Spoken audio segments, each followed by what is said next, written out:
you will see that there is an example that has been done for you. On this occasion, only the conversation relating to this will be played first. Good afternoon. How can I help you? Good afternoon. I'd like to lodge a claim. Certainly. Name? Emily Jane Appleby. Appleby. That's an unusual name. Sorry, what did you say your first name was again? Emily Jane. The woman gave her first name as Emily Jane, so Emily Jane has been written in the space. Now we shall begin. You should answer the questions as you listen, because you will not hear the recording a second time. Listen carefully and answer questions 1 to 6. Good afternoon. How can I help you? Good afternoon. I'd like to lodge a claim. Certainly. Name? Emily Jane Appleby. Appleby. That's an unusual name. Sorry, what did you say your first name was again? Emily Jane. Now, Miss Appleton, could you please fill in this claim form? I've never done that before. Can you help me? Yes, of course. The first part is for the claimant's details. Where do you live? At 1 Uranga Street, Durham. How do you spell Durham? Durham. Of course, I should know that. But it's just one of those names that sounds quite different from the way you spell it. It is confusing. I've seen it spelt with 2 R's. And what's the postcode for Durham? 4105. Good. And do you work? No, not at the moment. Okay, so no work number. What about a home phone number? Yes, I can give you that. It's 7848-3762. 7848? 3762. Right. Now, this part here is for the respondent's details. Who's the respondent? The individual person, company or business that you're claiming against. Is the claim against a landlord, tenant, trader or driver? Well, it's a company that sells home appliances. So that's trader then. Just a moment while I write that down. ABC Appliances, actually. Oh, now this part is really important. If the respondent is a company, you must have the company's full and correct name and registered address. I've looked it up on the internet, and it's ABC Appliances Limited. Good. If we don't get this part absolutely right, you won't have a legal claim. And their registered address? Yes, I've got that written down here. Just a minute. It's, 17 Brown Avenue. That's in Barden, isn't it? I think I know the place. My wife bought a vacuum cleaner there last month. Yes, Barden. Have you got the postcode for Barden? It's really similar to mine. Wait a moment. I'd better make sure I get it right. 4065. That's it. And what's the telephone number for ABC Appliances? Oh, 7232-4681. Good. Got that. Now, in the third part of this form, we get to the actual goods or services that are in dispute. I assume you made a purchase from them. Yes, that's right. On the 3rd of February, 2011. And did the goods have any sort of guarantee or warranty? Yes, but only for 6 months. So it was just a 6-month warranty. Yes, they offered me an extended warranty for 3 years. But I would have had to pay extra for that. Oh, I see. Before you hear the rest of the conversation, you have some time to look at questions 7 to 10.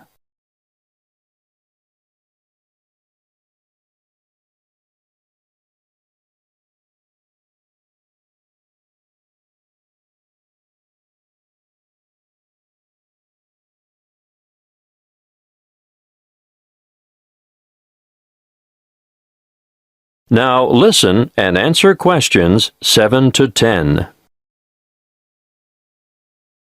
You'll need to give a full description of the goods involved, the nature of the defect or fault, and any other relevant particulars. So, tell me, what did you buy? I bought a washing machine. Yes, but what brand, model, and serial number? The brand name was Mallard, and it was the Whisper model. Serial number, just a moment. I've got the warranty papers in my bag. Yes, here it is. Serial number XY303. Great. Now I need to know how much you agreed to pay. It cost £1,000. Did you trade in your old machine? Yes, as a matter of fact, I did. Okay. Now, what were you given for the trade-in? £250. So, in actual fact, the purchase price you agreed on was £750. That's right. And they delivered the goods 2 days later, on the 5th of March, and picked up the trade-in at the same time. Now, think carefully about this next question. What did the respondents say about the quality of the goods, or the way they would perform? The salesman who served me at the appliance shop said, "The Mallard Whisper model has a much shorter cycle, so it uses less power. Oh, and he added, and it will also use less water." Is that true? Well, partly. It does seem to use less water, but both the wash cycle and the rinse cycle go on for much longer than my old machine, so I don't see how it can use less electricity. But the sales assistant also said, "This model is whisper quiet." And is it?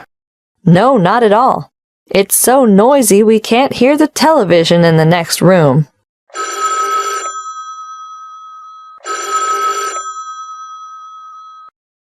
Excuse me, I have to answer that. Would you mind waiting? I'll get back to you in a minute. That is the end of Section 1. You now have half a minute to check your answers.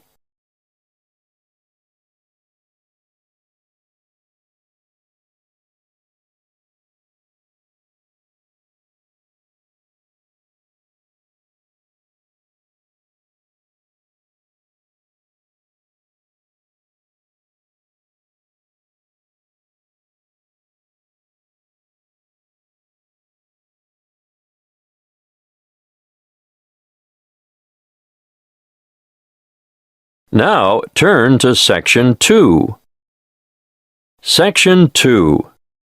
You will hear a representative from Dreamtime Tours giving information about a particular tour option. First, you have some time to look at questions 11 to 14.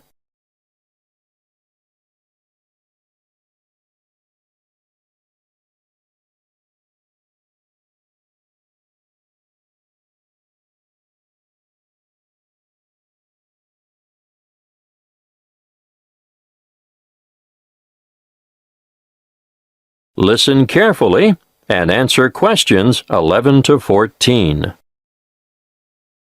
Dreamtime Tours have just the tour for you. The one I have chosen to talk to you about today is what I consider our best tour. It will take you from coast to mountain and back again. You'll spend a memorable and very comfortable day traveling in air-conditioned luxury. You'll see from our brochure that we have 4 pickup stops along the coast, and about 20 minutes after we pick up our last passenger for the day, we'll be stopping off briefly at a magnificent housing development, marina, and shopping complex. You'll be able to admire some of the most expensive and lavish houses on the coast. And here we'll take a quick walk around the waterfront. Now, despite its name, Hope Island, we can reach it without getting our feet wet or taking a boat ride. Hope Island is connected to the mainland by bridges. From there, we head inland to the beautiful Tambourine Mountain. You'll have time to browse in the many specialty shops, or you can sit and relax at a friendly outdoor cafe. We board the bus again and pass through an old timber milling town on our way to O'Reilly's Green Mountains. Once there, you might wish to venture across the famous treetop walk, which is a bridge suspended in the canopy of a rainforest. Definitely not for the faint-hearted. If you're not up to the excitement of this walk, or perhaps after you've done it, why not enjoy lunch on the balcony of O'Reilly's restaurant? Before we leave, you'll have time for a stroll through the botanical gardens, or perhaps you'd like to feed the beautiful parrots and other birds. We'll supply the birdseed. From O'Reilly's, we travel to an alpaca farm for a demonstration, and of course, there'll be a photo opportunity for you with these gorgeous animals before returning to the coach for the journey back to your original departure point. Before you hear the rest of the talk, you have some time to look at questions 15 to 20.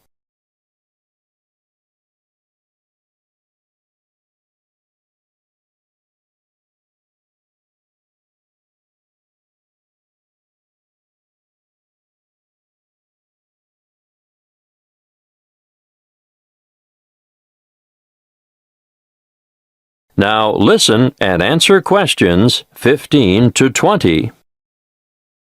If I've persuaded any of you to sign up for this tour, take a look at our Dreamtime Tours brochure.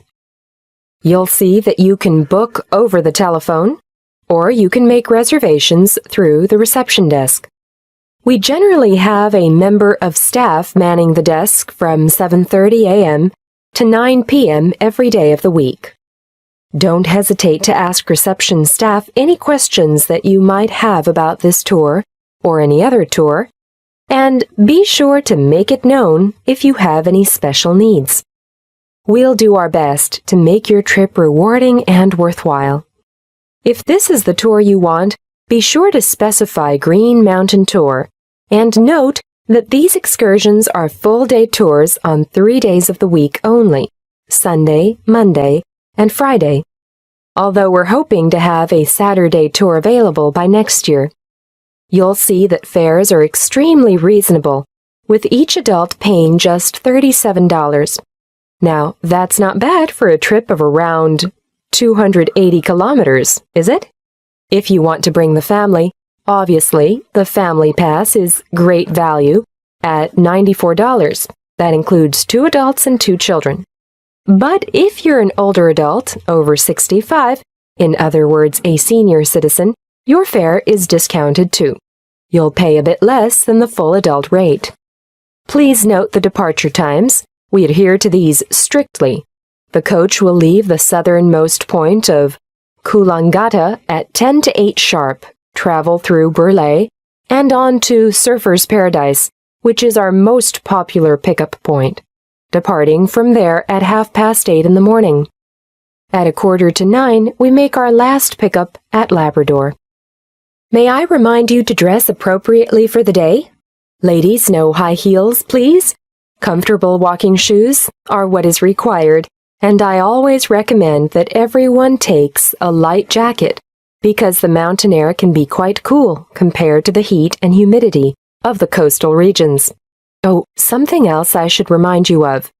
The prices quoted in the brochure are just for coach travel, although we can arrange for a minibus to collect you from your accommodation and bring you to the departure point free of charge.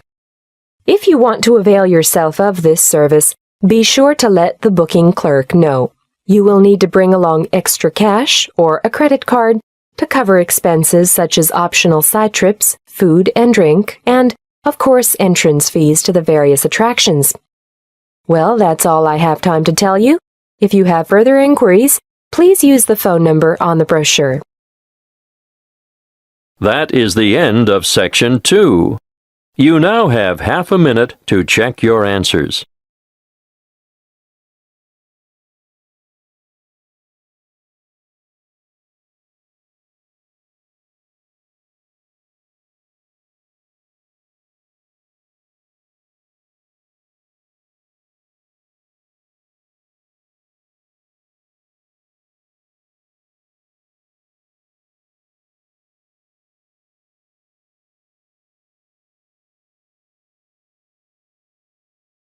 Now turn to Section 3. Section 3. You will hear a conversation between two training college students and their liaison officer who is enrolling them in a volunteer program which provides English language support in a local secondary school. First, you have some time to look at questions 21 to 25.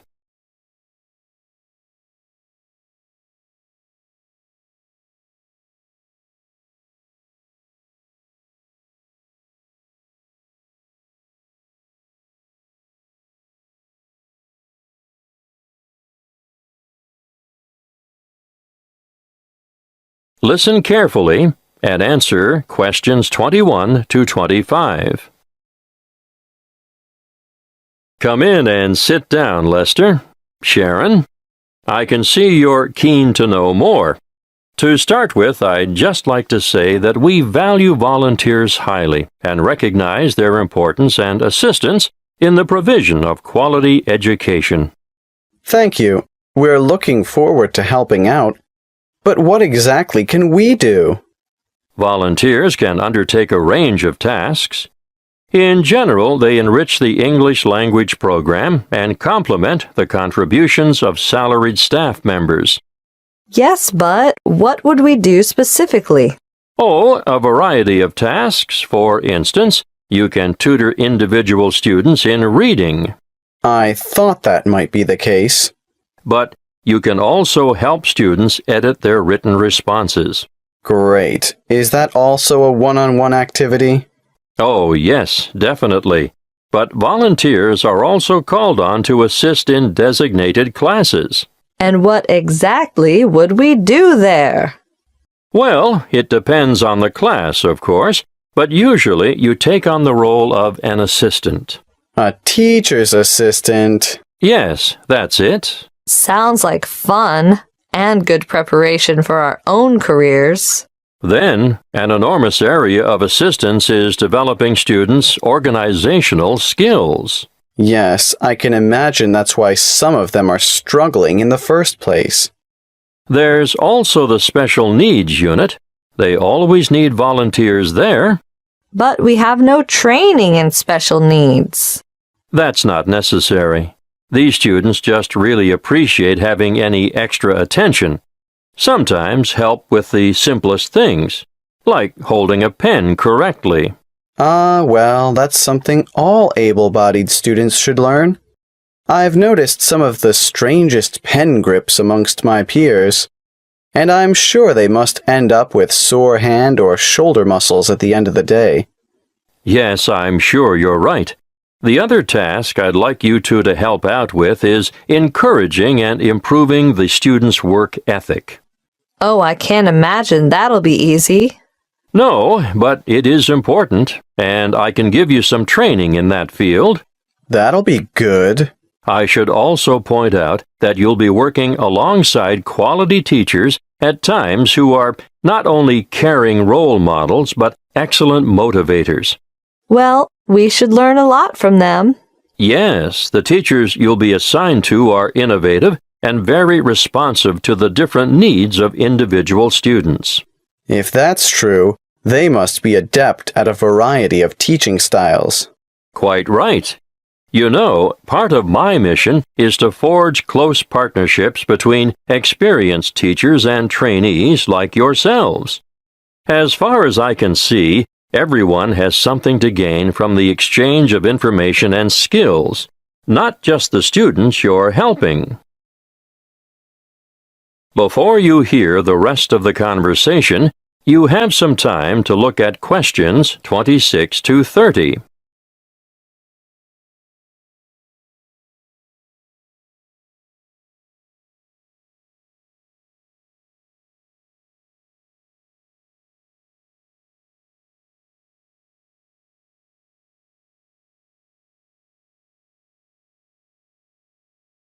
Now listen and answer questions 26 to 30.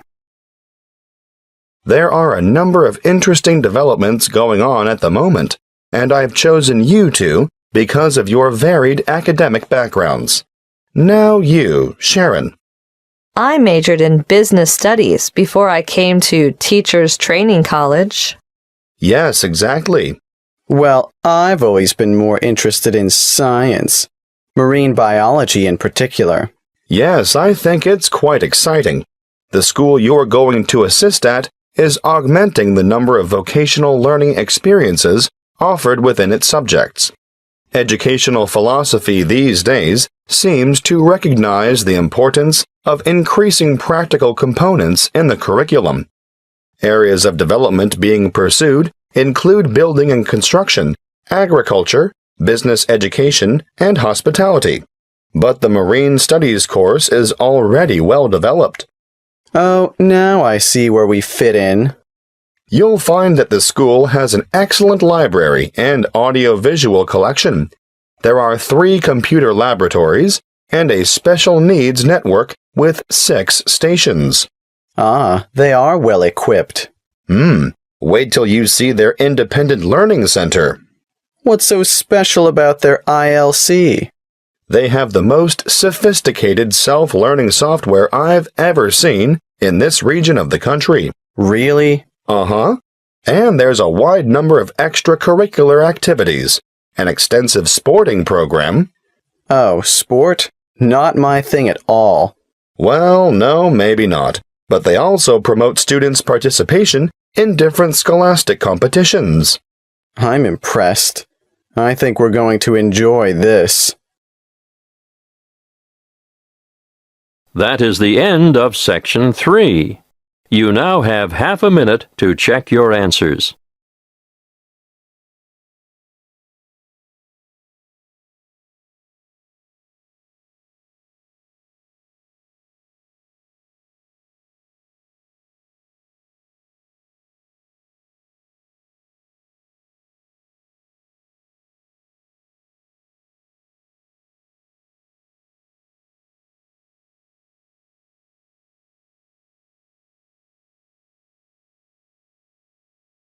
Now turn to Section 4. Section 4. You will hear a talk by a health studies lecturer on anxiety. First, you have some time to look at questions 31 to 40.